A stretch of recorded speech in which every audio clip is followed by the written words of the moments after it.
Hey, hey, hey. Hey, y'all. Welcome back to Let's Unpack That After Dark. I am the one and only Lala here with my girl. It's me, Tamika, y'all. How y'all doing? I hope y'all having a great week. Today we got a lot of things to unpack. So, our topic today is domestic violence. Oh, by the way, Shaq couldn't make it tonight, but he'll be back soon. He's here in spirit. He's here in spirit, y'all. Charge him to his mind, not his heart. All right. Facts. Facts. Now, we're talking about domestic violence, right?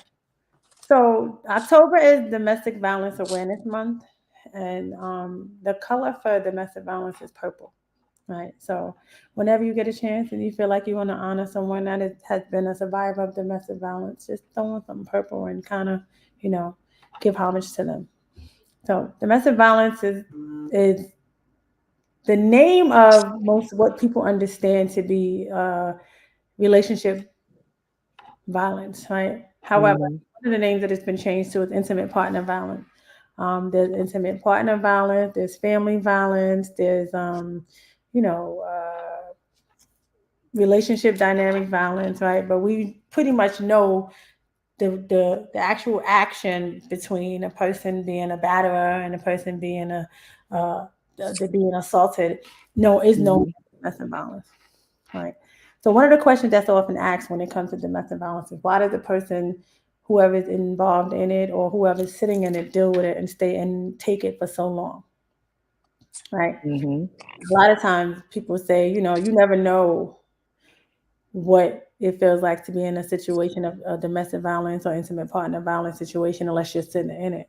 Right. Most Mm-hmm. of the time when a person is on the outside looking in or hearing a story or seeing the person with marks and bruises or seeing the person being physically abused or verbally abused, Mm-hmm. it's often, well, why would you deal with that? And why are you sitting in that? But the reality is, for whatever reason, people are always prone to certain things within that situation because when they're two people by themselves, you don't really know what the situation is or what the interaction is. Mm-hmm. And a lot of times we hone in on the good times with a person in that moment, and then we don't recognize the severity of the abuse as in whatever level it is. So, Mika, Right. what's your thoughts on that? Um, I think domestic violence um is accepted because of a lot of reasons. I think one of the reasons is because people growing up was raised in domestic violence and they feel that's okay because that's what they were brought up in. Um, some people are stuck in this traditional value thing, especially when there's a relationship domestic violence type thing, when it's when it's domestic violence in a relationship. Or we're married and we gotta sit and we gotta overcome this together. So it's so many. Some people are just, they're scared to leave because they scared things could get worse than what it is. It's so many different ways and different things of domestic violence. And I just think some people at that moment that they're in the situation are just not strong enough at that moment. Not that they're not strong, but they're just not strong enough at that moment to really see that they could do better and that the world is just bigger than the space that they're in. So, it's a known fact that some people don't even understand the definition of domestic violence, right? Hmm. Some people don't understand there's so many forms of violence, right? And they may not recognize that being verbally abused is a form of domestic Domestic violence, violence. right? Hmm. And sometimes, and you're right, sometimes it is something that you've learned growing up, right? And we see certain things or we experience certain trauma, and then we think or perceive that to be a way of a person showing their love and affection, and we deal with it, Hmm. right? So if you see your parents go through it and you always see the other parent apologizing and things is all back to normal, then that becomes a Hmm. norm for you, especially as a child Yeah. experiencing that, right? A lot of times people think that children don't are not affected by domestic violence or intimate partner violence, if you would, but they are because sometimes some things are just become trauma and sometimes they hold on to it, right? So we do know that Along with physical and verbal, you have financial, you have psychological, and you have verbal. I mean, you have sexual, right? Mhm. So even though when you say psychological and I say verbal, right, it can be the same thing. It could be within the same category because um, manipulation is real, right? Mhm. Somebody who has the power to speak to you in a manner or treat you in a manner that takes you out of the comfort of yourself, right? Um, Right. you can be a victim of intimate partner violence and don't even realize that the the way a person says hello or how was your day can affect you because it's not genuine or it's in a Right. tone that makes you fearful, right? When you move in fear and you're afraid to talk or, somebody's controlling, you can't wear this when you go outside or you can't talk to this. So isolation, right? Isolating a person and keeping them away from their family and friends because um, you Mhm. them to be seen or be with anyone else. A lot of times that's the greater form of domestic violence, right? Um, and that is correct. There's a lot of comments in Instagram. Mhm. Mhm. One of the things like that said, beautiful Lotus said, when you're in a relationship with someone, right? In the beginning, they show you something, right? Sometimes, right? When we are in a situation with someone and they show us something that we are intrigued by or we feel like they care, right? The good times, the what's in the house stays in the house. We hold on to that piece, right? So it's in some cases it's called the honeymoon phase, right? Things is great. Things is great. And then all of a sudden you get violent and you want to fight and you want to yell and you want to scream, you want to call a person out their name, Mhm. right? And some, what's my favorite line? What's happening here? Where is this coming? Right. Where is this coming from? Right. And then most of the time, when a batterer is behaving in this manner, they will apologize, right? And then they want to go back to those times where they were good times, right? You remember those times. So if I coddle you and I love on you some more, and I take you back to how I treated you when I was trying to get you, like the switching bait, then a lot of times we get caught up in that, and then we kind Mhm. of, it's okay, oh, he's going through something or she's going through something, and we'll make excuses for the behavior when it's just not the right behavior. And then Mhm. it escalates, right? Yeah, that's why apologize, cry, or, nobody loves me like you, or I don't have anyone Mhm. but you. And a lot of time I'm women, gonna kill myself if you leave me. right? It's in a woman's nature to want to be nourishing. You want to nourish your partner. You want to be there for the person. So there are certain things that can trigger us as women to continue to help, Mhm. right? If you're in a situation and you know that you've built that person up and you've helped that person and you know what that person looks like when they're at their lowest, and then you give them life, I'll say, and I'm not just children, but just life, and they become better about themselves and they get their life together and they do the things that they do, and then something happens, then now it's your fault if I lose my job. It's your Mhm. fault if I can't function every day because you're threatening to leave me. So what do? We stay in this situation because of fear, or we still care about that person and where they're going to be if we leave. If I leave, then he's not going to be able to function. He's not going to be able to Mhm. work. He's not going to be able to do his daily things because he's so used to me doing everything, right? But at the same time, in that situation, you're being drained, emotionally drained. Mhm.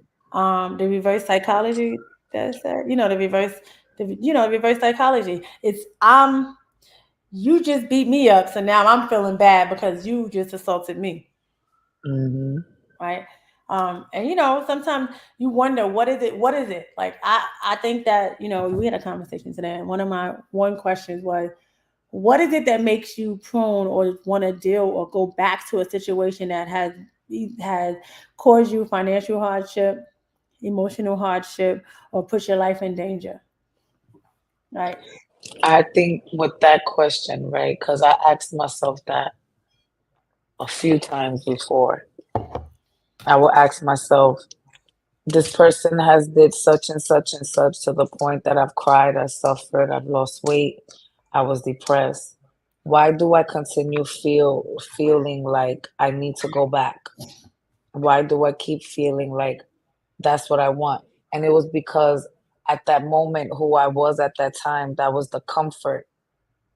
That's what I was comfortable with. That's what I was comfortable. And then now that I've set a boundary because the situation caught me up, caused pain, and I sat and I moved away. I was having trouble accepting that I've lost something that made me happy. So every time I went through something, even with me setting that boundary and doing what I said I was gonna do, which is leave. I'm not gonna deal with it. I don't have to deal with it. I'm deal with it. I'm not have to do it anymore. I will still have those moments of where it was like, I want my comfort. I want what bring me the peace, not realizing that what was done overpowered all the good.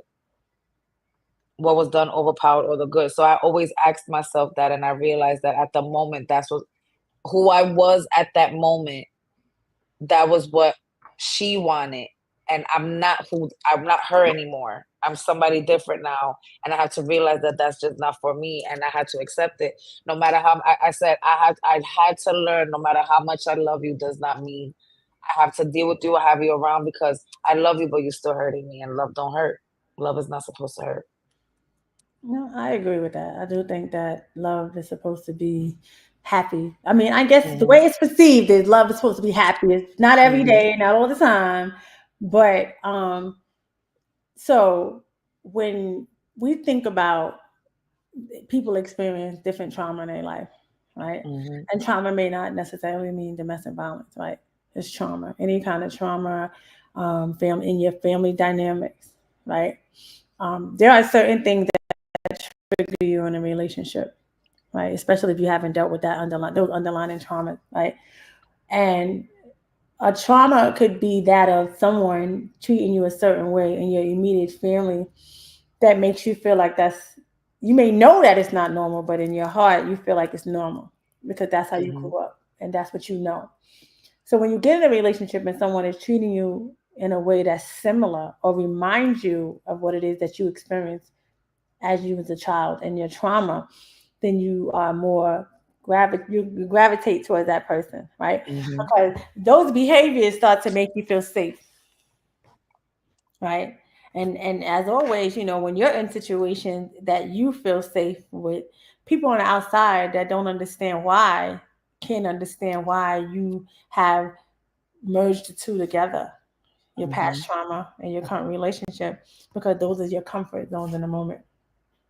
Meaning that I feel safe in this situation, even though I know that this is not the right situation, right? right. When you talk about somebody that's experienced, that's a survivor before they become to the surviving stage, right? You can have a conversation with someone and they can say, I know this ain't right. I know I shouldn't Mhm, be here. I know this is not healthy, right? But they continue the relationship, right? And the favorite word is you need help, you need therapy, you need counseling, right? And a lot of us go to counseling, and the counseling allows us to pull out the same things that we already know. Allows mhm. us to say the same thing. Excuse me, Because y'all. I've been in situations, I've had conversations with my sister, my friend, and they'll tell me exactly the same thing that the person I'm paying for my services will tell me. Right? Mhm, Yeah, yeah, yeah. But for whatever reason, it resonates to me more because the professional that I'm paying says it different, mhm, mhm. right? So I Right. just think that it's important that we recognize the red flags and recognize certain things within ourselves that triggers us, that allows us to sit in situations and deal with people who mistreat us, don't respect us, and don't have no value on us, right? So with that being said, it's also another thing that when we don't value ourselves, then we count on people to add value to us, Mhm. right? And Yep. if we're looking for others to add value to us, then when they don't meet that requirement or they're not able to show us, then we allow them to break us all the way down further, Mhm. right? Because people know when we communicate, when you meet somebody, most of us when we meet somebody, my younger time, Mhm. Tell our business. We tell everything, right? Because we think Yep. that if we tell everything that we've been through, whatever trauma we've been through, They're what not gonna that do it because person I did to explained to me, them. you know, he cheated on me, or he stole from me, or he did this, or he did that. We think that if we're sharing and we're being open and honest and transparent about our relationship, that that person ultimately is not going to do the same thing, right? But here's the Mhm. key thing: when we are dealing with our trauma within and we haven't addressed it, we only attract the same people. Mhm. So yeah, we might feel like we're being transparent and having these open conversations with this next person, but the reality is that person is almost the same exact person as that last person, if not worse. Mhm. Right? So we allowed ourselves to be vulnerable and be open and give this person so much about us and give all this information for that person to use it all the way against us, because why? They are the same. We haven't made the right choices, or we don't Mhm. see the same behavior pattern, the same red flags within the first 5 minutes of your conversation, Right. right? For me, can I say that I have met someone in my past who gave me their whole rundown in the first 5 minutes, and I was supposed to exit stage left, and I was like, "Oh, I'm intrigued." He was honest, right? Mhm. But the other side was like, "Girl, you better go that way." But no, Yeah, I know how that is because I have those situations and I just be like, oh, I could probably save them. No, sometimes it's just not those your are called duty. projects. Those are called Mhm. projects, right? Yep. But one of the things that I think that what really needs to be clear is that we understand how to ask the right questions when it comes to the wonderful world of dating, right? We Mhm. don't ask the right questions. We ask questions that we think are the right questions, but there are some questions that you need to ask before you even give your phone number out. My Right. opinion, right? But we don't, right? But again, I think that what's important, because we stay on topic, right, is that the love for yourself will allow you to shy away from people who mistreat you, right? Right. And Mhm. understanding that love for yourself doesn't always come from the outside, it has to come from within, Within. right? How you feel about yourself. What do you feel, right? Because we can look in the mirror and be like, I look good, yeah, but in my inside, I don't feel I good, feel like shit. right? Um, if you don't understand, that's correct, Des. If you don't understand what it feels like to love yourself, then you're not going to understand what it feels like to have someone love you.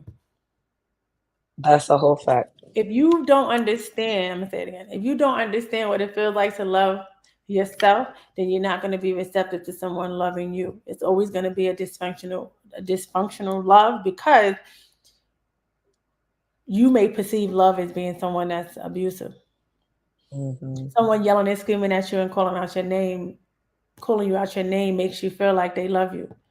Someone dragging you around, or controlling you and isolating you from others is, oh, because he loves me. He's concerned.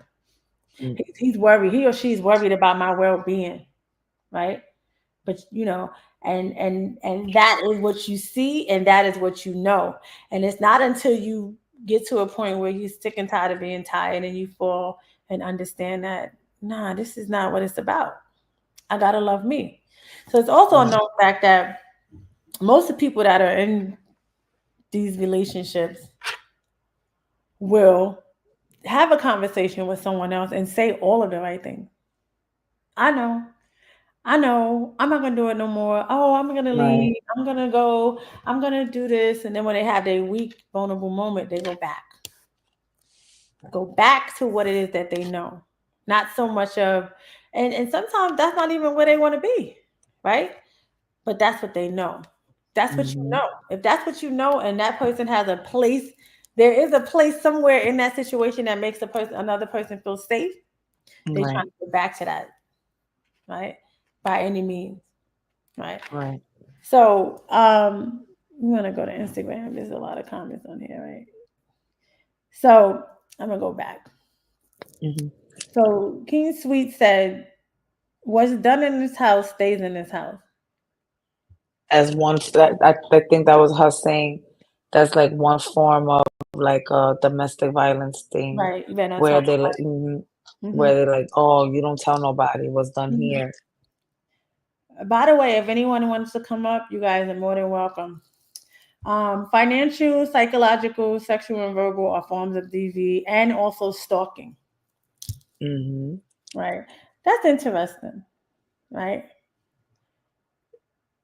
So, like I said earlier, a lot of people don't know the definition of what domestic violence is defined as, right?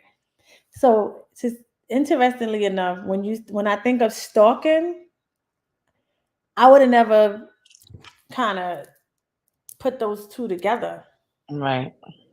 right? Stalking someone, harassing someone could be a criminal offense, but I would have never thought it to be a form of domestic violence when it actually is. So I say all that to say that that's what I mean when I say a lot of people don't understand the definition or what it's defined as, Right. right? A person can be extremely religious, right? And were raised within a religion and say, in my religion, this person is supposed to be superior, Hmm. right? Um, I have to do everything that this person says in my religion, or I'm disobeying Right. whoever it is that I'm honoring, right? Whoever it is that I'm praying to. And that can be a form of manipulation as well, because now you're using my belief as a way of controlling me, right? Yep. Manipulating me, isolating me. And now I have to do whatever it is that you tell me to do, because if I don't, then I'm being disobedient. I'm not obeying.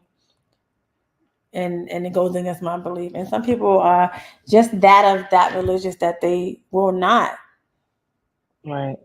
go against the grain. Right. Right. So, if you want to use an example or in a situation, maybe. I mean, my mom, so I've always prevented, I've been in what you would say a domestic violence relationship before where, he was constantly cheating. And because of the cheating, it was always a fight. And either, we were arguing and he's saying something and we're saying things back and forth to each other that is very fucked up. And we shouldn't. And where he's grabbed me by my throat and I've thrown stuff at him and smacked him and he's hit me. So I've been in that situation and I got out of that situation because it brought me back to me being little and my mom being in her relationships and me witnessing. I think what made me sit and say I have to do things different and I'm gonna live better than my mom is because I've witnessed my mom like take keys and put it in her hand and stab my stepfather from here down this way. You know what I'm saying? And I've Mhm. witnessed him sit and shake up my mom and do things to my mom, but he didn't treat us that way. You know what I'm saying? So it Mhm. was like, well, it's okay. At first, because I'm being honest, at first with my ex, I was like, well, he's okay with the kids. And these are his kids, but he's good with the kids. He's taking care of the kids. He doesn't abuse the kids. He loves the kids. It's just me, so that's okay. Because that's how I seen with my mom until it got to the point to where I'm the one that's going getting arrested. I'm the one that's going doing the nights and the bookings, and I had to sit and say this wasn't right. It was mommy thought it was right, but it wasn't right for me. And I've witnessed, the whole thing with cheating with my aunt. My aunt had her ex where she was just dealing with the cheating and he's constantly cheating, constantly cheating, constantly cheating, constantly cheating. And with him constantly cheating, he knew she was gonna take him back, and she'll just keep taking him back and taking him back and taking him back. And that was for me. I felt that was an insecurity thing. You probably feel like you not good enough to get somebody else, or because he's constantly cheating on you, it makes you feel like you're not good enough. So you just have to accept it. And that witnessing that opened my eyes, and I feel like I've grown up to be more wiser when it comes to that. I see signs, and if I feel or I see a sign that it can be some type of domestic violence, I'm already like, nah, I don't want to. Mhm. I don't have to tolerate it. So you basically I feel like when you talk about experience, your experience, right? Um, you basically can say that based on your experience, you identifying certain things in the beginning on Hmm. the onset of the relationship that lets you say, "Nah, I'm gonna go this way," Right. right? So what I can say is that um, a lot of time we do endure the abuse when in the situation that we're in, like I said before, based on what we've seen, like Hmm. you said, or what we've experienced, Right. right? So as a child, if you feel like if you're in a situation in your household where you don't feel like um, your family, your parents care, right? Because remember, when we grow up, our parents are the first people we meet, and they're supposed to love us no matter what. So if Right. our parents are not giving us what we need, that love, then what we do is we look for it outside, right? And the one person that shows us something remotely close to what we're looking for, whether it be a father figure, a mother figure, Hmm. that's what we gravitate towards, right? And a lot of times when we gravitate towards that, we endure situations that we should not be in at all, right? Right. But because we holding on to that one little thing that we can identify with that person or relate to with that person. And again, I say safe because sometimes that situation, a person will make you feel safe and use that one moment of vulnerability against Right. you, and you continue to deal with it and endure it, right? Um, and understand that violence is not a form of love. It's not. Right. Violence is It's not a really not. form of we're gonna be Unless you together. went to that SMS or whatever you call it stuff where you like all of that stuff. Oh, Other than that, no, it's not.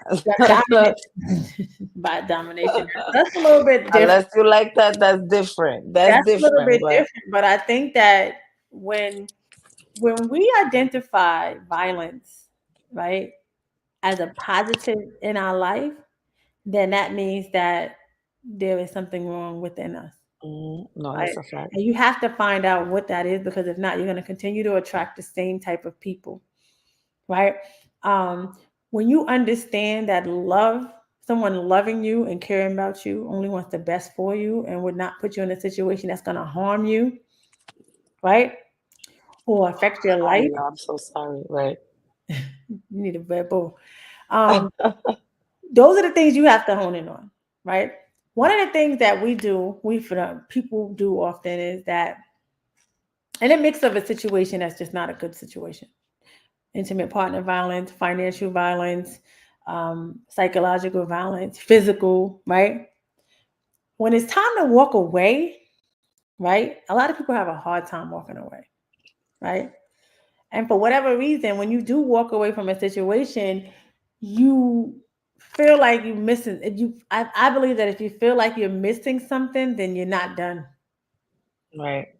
right? Hmm. Because if you feel like you have to keep going back to have conversations or ask why or Hmm. closure, things like that, then you're just not done, right? Because you'll continue to Hmm. allow someone who has ultimately violated you in any kind of way, however the circumstances is, to keep having access to you, right? And a Right. lot of time it messes up your aura, your balance, right? Hmm. Because you're allowing someone who has violated you, disrespected you, put you in harm's way. I don't know, stole your money. I don't know, slept with your sister, your brother. I don't know, right? Right. To continue to beat on you, however it is, right? Abuse you, any way it is, which means that you are losing sight of yourself, Right. right? A, losing sight of yourself is just like just not caring about your parents, not going Yep. to work, not wanting to do anything, being depressed. Sometimes people are suicidal when they get to those depression stages, and that Right. is really hard to kind of get out of because you're not understanding how you got there because sometimes it's Hmm. festered so long that you're so used to this behavior that it becomes normal. So when it's Right. not happening or you're not in it, you got to go back to it, right? Without realizing that it's really you're in control of everything you do in your life. You're in control of your own destiny. You're in control of who you prefer to have in your life, who you want to take out of your life, who you want to allow access to you in your life. Right. Right. And when you realize that and you believe that within, then life would be better. Right. How many times do you see situations where a person will be at the height of their career? At the height of their career, things is Right. great. And that one situation or circumstances in that relationship will have them lose everything. Mm-hmm. Right. Hold on. Mm-hmm.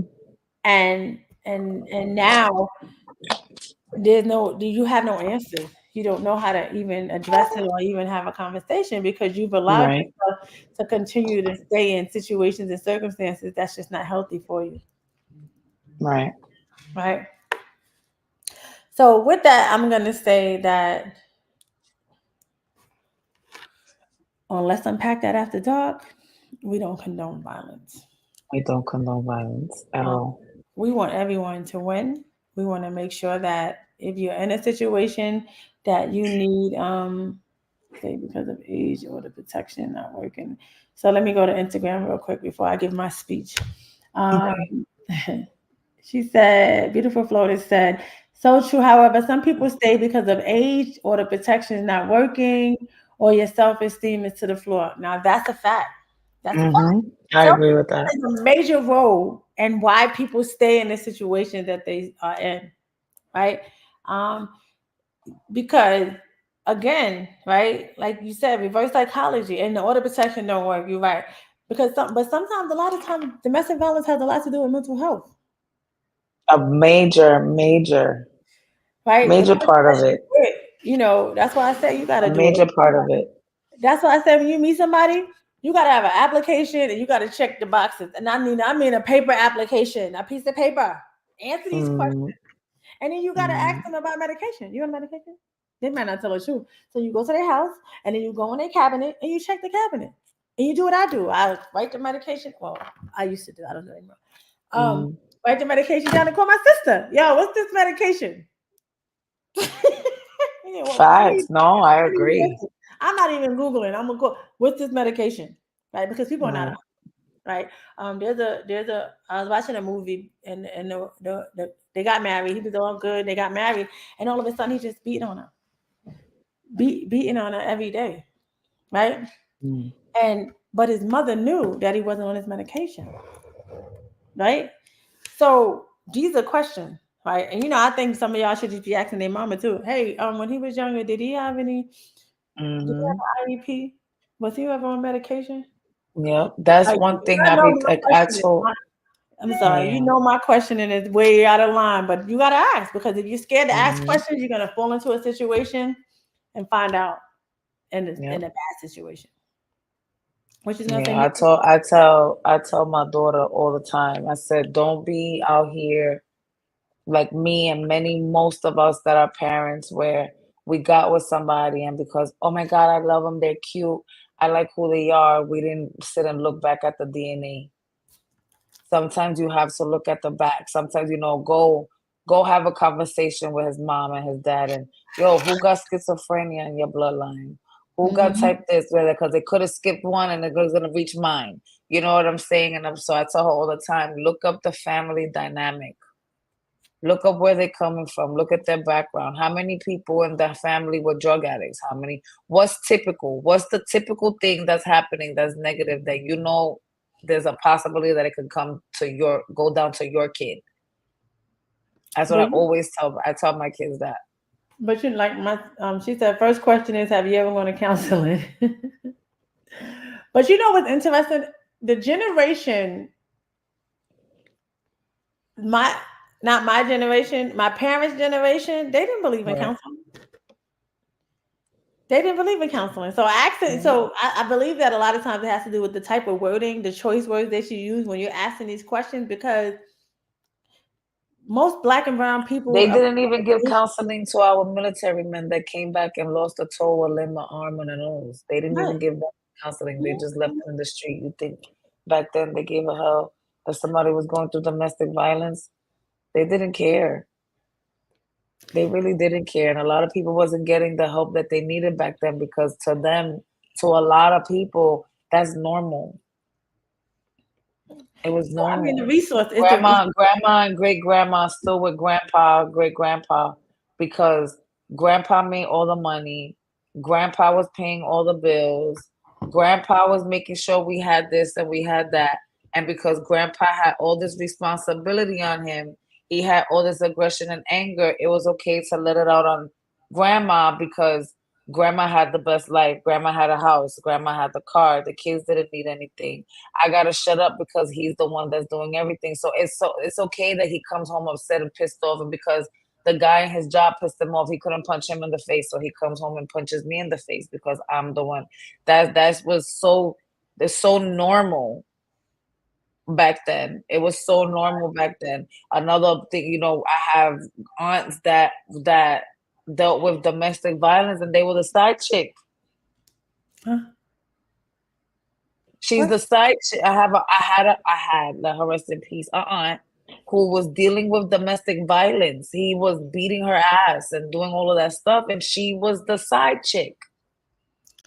Oh, because he couldn't beat on his wife. He wasn't beating on his. I don't want to sit. I can't sit and say because I think they said he was more verbal with her. Like he will fuck with her mental. Oh, Hmm. you fat and you look like this. Like that's what he would do with the wife, and then he will get with my aunt. He was fucking her up, and we were like, but that's not even your man.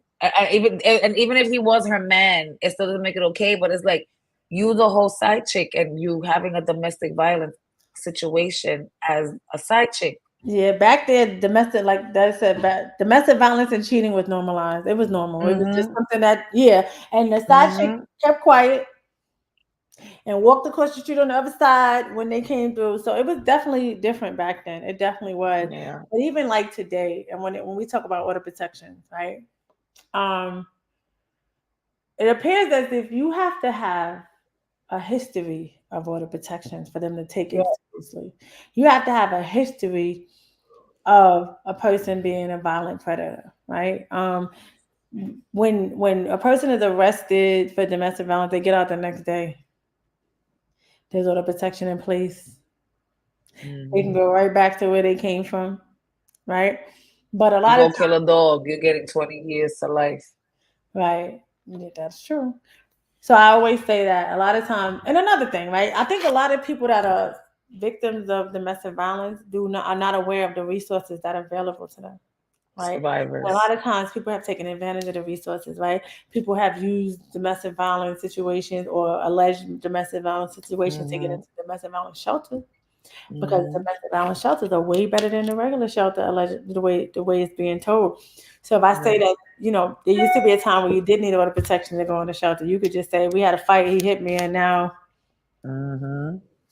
I need to go into a shelter, and then you get an apartment real quick, and that was like the process. And And then move him back into that apartment. exactly, and then now something happens, right? But again, I Mhm. don't think a lot of times, like I said, um, oftentimes you hear it was just one time. We only argue one time.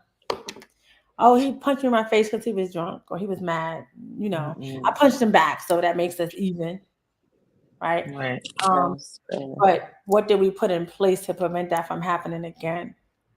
Right? It's not. A, it's not a. It's not. It's a known fact that people are just human beings. People make mistakes, right? Some people can't control their anger, right? And some people can control their anger and just happen. Some things happen, right? However, what we do with it and how you handle it is what's important, right? Mhm. What the consequences are, understanding the consequences and dangers of domestic violence and how it affects you as a person mentally and physically, and also how it affects the children if you have children, and how it affects Mhm. the family around you, right? Because nobody wants to be in a situation where somebody's fighting and I gotta call my brother and he come over there and now my brother no my brother's unalive because they fighting and something happens because Mhm. I put my brother in a situation, right? So I think that a lot of times we just don't understand or realize Right. the how serious it is when it comes to that, right? Mm. What did that look like? And a lot of times you don't think about it, right? How many times do you hear I'm gonna go to Instagram. I had an order protection. However, 5 a.m. in the morning, he was on my street and didn't know. He was in an unknown car, followed me to my new job. No cops were at my house No at cops were 7 a.m. at my house. Mm. Yeah, that's a But that's another thing too, we have a lot of domestic violence survivors that had, like you said, is like you got to deal with it constantly. It, the system is fucked up as well.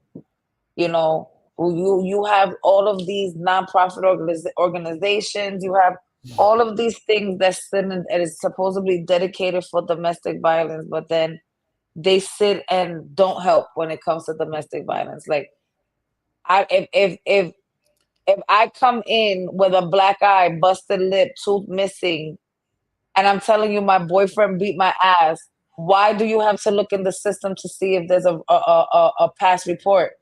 It should, even if this was the first time, it should not be allowed. You have to do something. Don't sit and say, "Well, there's no history." No, this is a part of the It's starting. It's starting. So is the system too. The system has a way where I sit back sometimes and I be like, it is crazy. And for y'all to sit in with the system to say in God we trust, it just is nasty work. It baffles me. So it's like it's always left up to us no matter what. So I think they had to change the system because there was a time when if somebody called and said they was being physically abused, the other person could just say, I didn't do it and counter, right? They have to counter because they got to ask both questions. So now everybody's getting arrested. So because of that, a lot of people don't report it, right? So Hmm. if you assault me and we live together, you assault me and I call the police and the police come in and they ask you, well, did you assault her? And you say, yeah, because she assaulted me. And now we both got to get arrested. Right. Then yeah, And we'll if get you know arrested. me, if I know that I can't afford to get arrested because whatever I do for my living doesn't require that, then I'm not going to call the police. Why? Because I'm not going to do anything that's going to jeopardize my livelihood at that moment. Which means that I'm going to sit in the situation because now I know that if I call a cop after you hit me again, we're going to go through the same thing. So that means that I But either you have see, with to, that part is yeah, with that part is because that was the choice that person or you made or that person made. Even the people that sit and want the help and need the help and really don't say fuck it, they still put them through a lot. yeah, They still put them through a lot. And that's what baffles me about I get it that people, there's nothing that nobody could sit and do. If this person got knocked the fuck out and they faces or deformed and they say, I don't want to press charges. I can't, there's nothing I could do about it but try to pray for you and try to pray that the words that I say convinces you to do it later on in the future. But when you have people that are like, I can't take it anymore, I don't want to do this anymore, I need help, they put them through so much. They put them through so much. So that's what I mean when it comes to the whole, system thing. It baffles me. It but I, baffles me. but I mean, I kind of, I'm a little on the other side. I'm on the other side a little bit, right? Because I think that a lot of times people don't know what's available, right? I also, it's twofold, right? One, people don't like the police, so they're hesitant, right? However, there's also a system. There are systems in place to help victims of domestic violence, but they have to follow through. And the things that they have to follow through with, sometimes it's just unbearable. You understand? Like if somebody is assaulted or you feel your life is in danger and you're being asked to uproot your family and go from here to here, nobody really wants to. Like it depends on your circumstances, right? Hmm. If I'm Hmm. living in an apartment where my rent, let's just say, is $300, right? And now I'm being asked to get up from here and go somewhere else, and I know that if they give me another apartment, my rent will no longer be $300; it's going to be 1,200. And that means I got to figure out how I'm gonna do it. So that means that it's up to me to figure Hmm. out what decision I'm gonna make for the best interest of me and my family, right? So it's so many different ways to kind of look at that because if I can't afford it, then I can't do that, right? So that's the choice that somebody made. So there's nobody can do nothing about that. Because Right. if But they what choose I'm saying is, right, so I hmm. can only speak from my own experience, right? Hmm. I had to move. I've been moved because of DV, moved into a place and yeah, they might front the real estate fee, the 1 month rent security and all that. But am I able to afford that at that moment? Because if I'm living somewhere for years and my rent is stabilized and I need to leave for my own safety, right? I have to make that decision. Me, right? Mhm. Unless I'm gonna make the decision and I make the decision and I wind up over here. And now it's a struggle, more of a struggle. But that was my decision. So I'm gonna do what I have to do with my struggle. But some people are not willing to do that. Mhm. You understand what I'm saying? Some people are just complacent where they are and scared and don't want to make that change because of whatever it is for whatever reason, right? Or some people don't think that it's that serious that you're going to do anything to me to that magnitude. You understand what I'm saying? I don't think Mhm. that the women who have been assaulted and unalive because they believe that that was going to happen to them, right? I believe that some of them believe that there needed to be a cooling off period, right? They got all the protection. I got a safety plan in place, so I'm gonna sit with that, and then things happen. You see the case about the woman who was in court. In Mhm. court, asked the police officer, the court officer, can you walk outside with me? Because he left before her and shot her right outside the courtroom. Mhm. She never even got to her car. But what I'm saying is, it was a cry, right? It's a cry, and like you said, the system. I'm crying. Mhm. I need help, but y'all not taking it serious. And it's Mhm. not for something detrimental happen that you want to take it serious, right? So I want to put some emphasis on protecting yourself and your emotion, right? And also loving yourself enough to understand that there's nothing that you have to endure, and you don't have to endure by yourself. Let me go back to the comment. So there was a lady here in Baltimore that had an order protection. She moved, uprooted her family. She had a court date with the abuser. Hold on. Uh, oh yeah, he shot her when she walked out the courtroom. Right outside the courtroom. Right outside. So, it's serious. It's serious, but again, that goes back to, and I gotta be mindful of the wording that I'm using, right? But that goes back to choices, our choices, and some of Mhm. the things that we decide to deal with and choose. And a lot of times, the red flags are there sometimes, not always, because sometimes Mhm. people don't show who they are until they get married, or until they move in with somebody, or until they realize that they have complete control, or they have a person more vulnerable enough to understand that they're going to manipulate them and gaslight them and all kind of things. So I don't want to say that it's always in the beginning and right in your face, because not all the time it is, but sometimes it is, Mhm. right? So with that being said, I would say that take some time for yourself and love yourself and pour into yourself and understand what it's like to love yourself, so that you're not receptive to someone mistreating you, and not respecting you as a person. um Understand that, hey fish, understand that there are resources out there for people who experience domestic violence, right? I'm going to give you guys a few resources, right?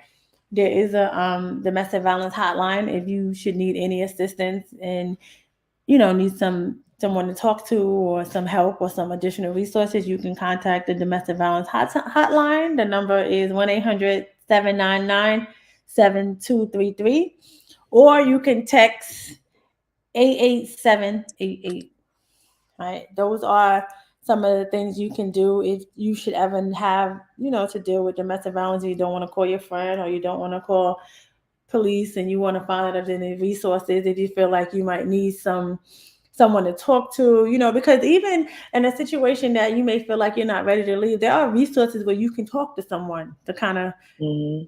resources, support groups, or a counselor, things that you can find someone that has experience or is going through what you're going through, that can help you navigate systematic things, navigate how to deal with some emotion, navigate what to do because you have children and you don't know what your next step is, navigate because you're in this apartment with somebody and you don't have nowhere else to go, or you don't have any family or friends to talk to.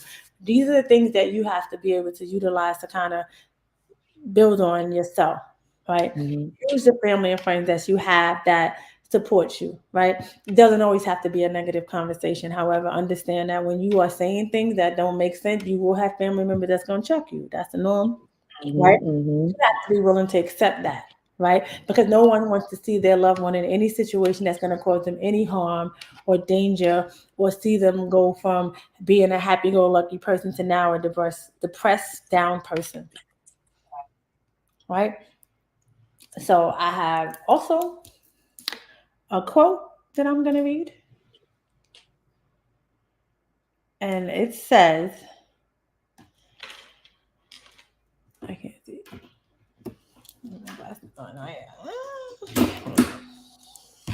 It says,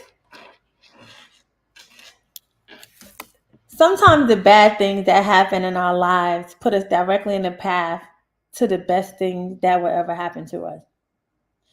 Let me say that again. Sometimes the best thing, I'm sorry, the bad things that happen in our lives put us directly in a path to the best thing that will ever happen to us. Mm-hmm. I always said if it wasn't the stuff, if I didn't go through the stuff that I went through, I won't be who I am today. So, with that being said, take time for yourself and understand that everything that we go through, good, bad, or indifferent, right, is for a reason, and to help us guide us to our next move in life, right? Mm-hmm. Sometimes things may be hard, and sometimes it seems hard, and it seems like it's never gonna end, but it will get better. And as I always say, it gets greater later, right? And sometimes Right. you have to go through the storm to come back, to be able to come back on top, right? But you could always weather the storm, right? So that concludes our episode of Let's Unpack That After Dark. Thank you for taking the time out to have this real talk conversation and unpack all that we have unpacked, with me and Mika, with the absence of Sha this week. Um, she said, because all I've gone through, I'm the baddest motherfucker walking. Amen. Come on now. I think that, I want you guys to, like, share, and subscribe on YouTube. Tell a friend, tell a friend. Check us out. What's up, Habit? Check us out every Wednesday at 9 o'clock, right? If you have any questions, any comments, anything you want us to talk about, you can send me an email. Let's unpack that 27 at gmail.com. You can hit me up on Instagram. Let's unpack that 27, and let's unpack that 27 on Facebook. If you have any question, comments, if you just want to come up and and bring a topic, and you want to Right. unpack it and share, let me know. Tasha Mack says she gonna fill in next week. I'm gonna hold you to that. I ain't touched, you've been MIA, but we'll talk later. But anyway, Facts. like I said, thanks again. You have a blessed week. Have a great night, and continue to move through life, and love on yourself and love on those who love on you. Until next week, have a good night. Peace.